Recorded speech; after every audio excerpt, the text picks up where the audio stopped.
Alors reste votre autre citation sur la colonisation en Algérie. Oui, mais pour cette mouvance mondialiste et diversitaire, la France ne retrouve d'existence propre que pour être coupable.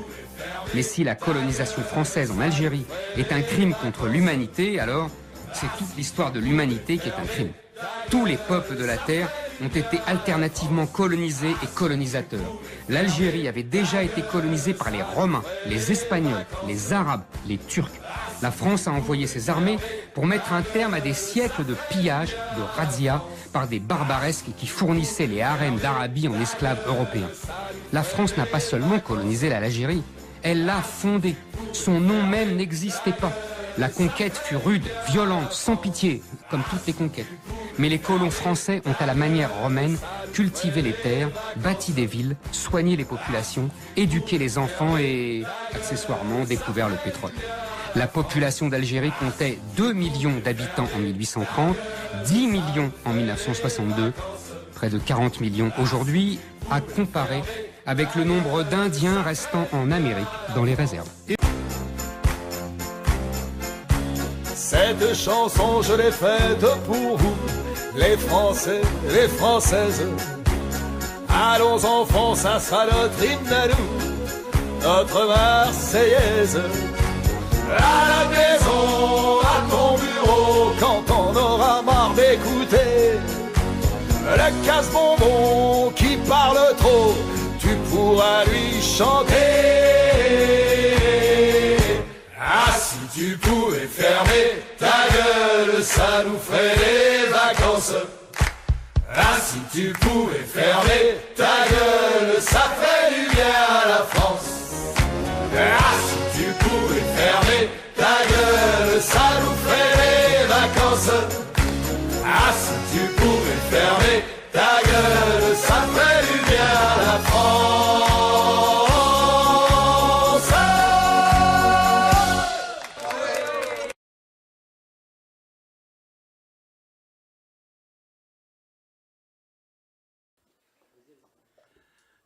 Anne-Marie Alazard, Pied Noir. Je voulais savoir, par exemple, je suis allée à Perpignan il n'y a pas très longtemps. Nous étions des anciens normaliens et nous avons fait un petit voyage là-bas. Et je suis allée voir le centre, voilà. Donc j'étais très étonnée parce qu'on fait dire, tout à l'heure vous parliez des chiffres, on fait dire n'importe quoi. Et quand vous parliez de tous ces paysans qui avaient été spoliés et que j'ai entendu là-bas qu'on avait payé, bien entendu. Donc mes cheveux se sont dressés sur la tête et je ne savais pas comment rétablir. Et me disant, et je voyais tout le monde acquiescer, enfin les gens de ma génération qui acquiesçaient, je me sentais un petit peu mal à l'aise quand même. Le mur des disparus, enfin bon, avec beaucoup de Français et très peu de non-arabes. Donc, bon, j'ai rongé mon frein pendant tout le temps de la visite, bien entendu, vive Banania et compagnie. Comment peut-on laisser dans une ville, un centre sans rien dire est-ce que vous pensez que quand nous, c'est-à-dire les gens de ma génération des années 40 et un petit peu plus, ne seront plus là, d'ici 15-20 ans quand même, est-ce que vous pensez justement, j'espère, que justement il y aura une histoire apaisée et en tous les cas plus véridique que ce que certaines personnes de ma génération, hélas, transportent encore et que j'ai beaucoup de mal à digérer quand je suis avec eux. Donc voilà.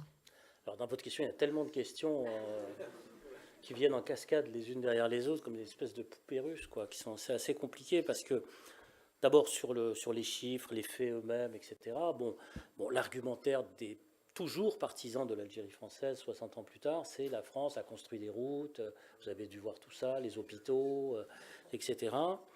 Et donc les Algériens étaient heureux et des agents manipulés de l'extérieur sont venus briser cette harmonie et ont tout détruit. Voilà, c'est à peu près, je résume, hein, c'est ça ? Bon.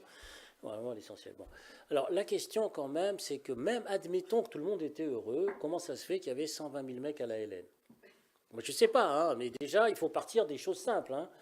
Il y avait 130 000 cotisants à la Fédération de France du FLN. Je veux dire qu'un type comme le général de Gaulle, quand il prend sa décision pour passer, vous savez, à la question de l'autodétermination, voilà ce qu'il voit. Il voit ça, lui. Il voit qu'il y a eu le plan Châle en 1959. Il voit que le plan Châle a été terrible. il voit que le plan Chasles, et il le dira dans une conférence de presse de janvier 1960, le plan Chasles en 1959, nous avons mis hors de combat 130 000 HLL, hors la loi. Général de Gaulle qui dit ça. 130 000 tués.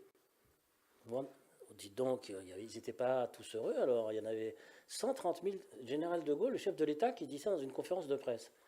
Oula, mais ça fait du monde tout ça quand même, qui sont tués. Il a aussi le chiffre des gens qui sont ce qu'on appelait déjà à l'époque des réfugiés, les camps de réfugiés. Disons aux frontières tunisiennes, il y avait près de 200 à 300 000 réfugiés, c'est-à-dire des gens qui étaient passés de l'autre côté de la frontière, qui vivaient en Tunisie principalement d'ailleurs.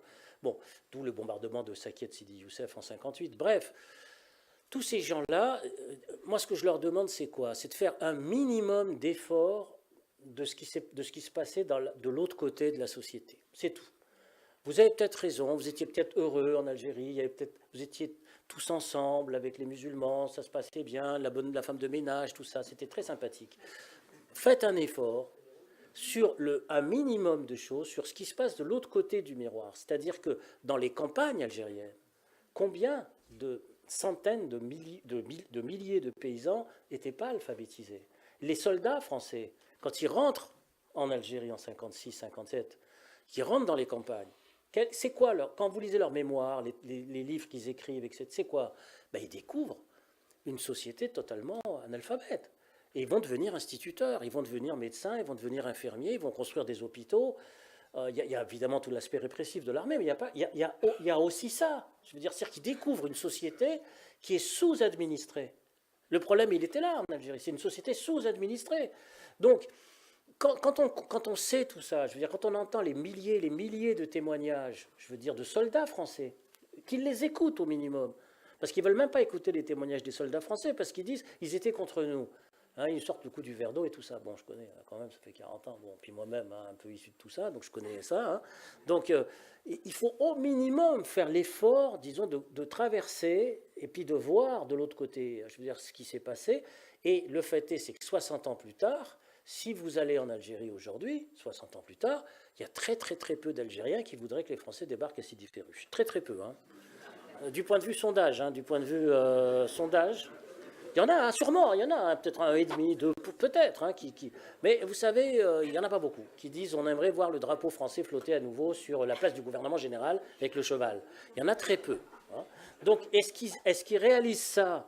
C'est ça leur problème. C'est-à-dire est-ce qu'ils réalisent que l'Algérie d'aujourd'hui, c'est un pays de 38 millions d'habitants, dont pratiquement aucun ne veut redevenir en situation de coloniser. Donc il y avait quelque chose qui n'allait pas très bien dans cette histoire quand même. Franchement, soyez réalistes quand même.